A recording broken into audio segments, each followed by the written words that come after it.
Hi everybody, today we're going to do something really quick. I had this quick idea come to me. It's like, well, hey, why don't we make a wind speed monitor thingy? And this is not the best one you could ever make, but I kind of like the idea that it's suspended on magnets. If you look, it's just bouncing up and down on these magnets, so it's kind of free floating. It does rub up against the center pole a little bit, but it's not connected to it, so you can actually push it up and down.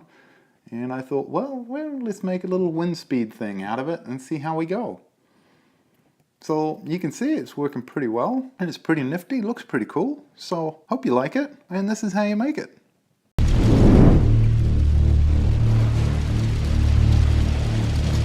You'll need two 8-inch dowels. These are about 1/4 of an inch in diameter.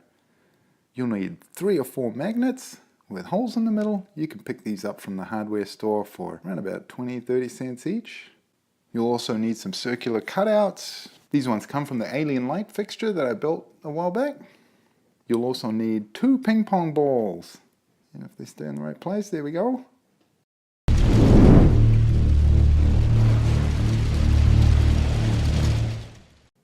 So this is our plan. We essentially want to take one of the circular cutouts, the bigger one, and insert our dowel, and then put magnets on top.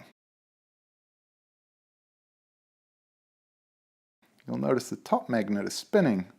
That's where we're going to put the wind speedometer vane thingy that we want to build.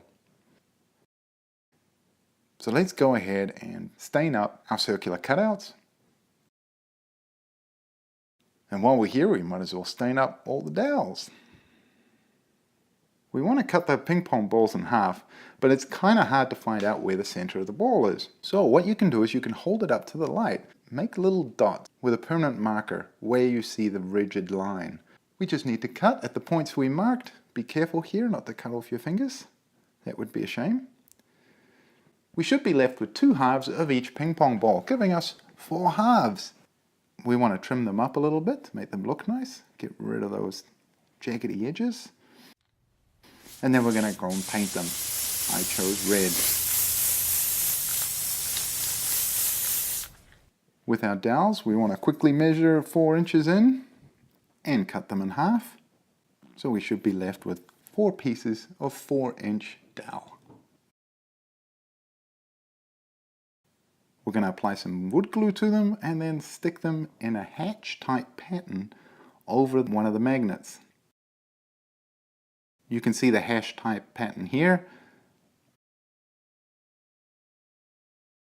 And now we're just going to prop it up a little bit so it's high enough to get the ping pong ball halves on there. Apply a little glue to the back of the ping pong ball. And gently press it up against the dowel. Do this for all 4. Then you can apply glue to the back of each one of them just to make it a little more secure. You probably want to get rid of those spiderwebby things that come from the hot glue. We want to glue in another dowel for our stand. And start applying our magnets. Make sure that each pole is opposite of each other so they bounce around like you see them here. And when you put the top one on, it should be nicely suspended in midair. To add the top, we're going to sort of eyeball it here, put it on, and clip off the dowel.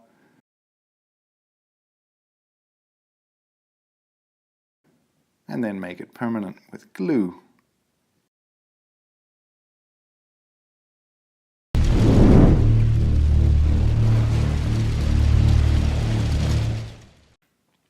Here's a blow test. We're just going to blow gently and see if it turns okay. Seems to be doing pretty good. Blow a little harder, see if it goes faster.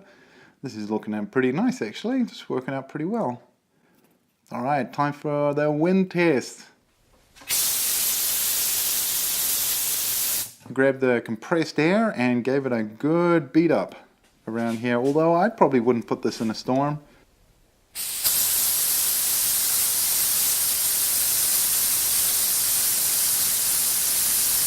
But it's going nuts right now. It's doing pretty well. I hope you liked it. It was just something I quickly threw together that I thought would be a nice little project. Something to put on your desk, or maybe have it at your office, or put it in your car.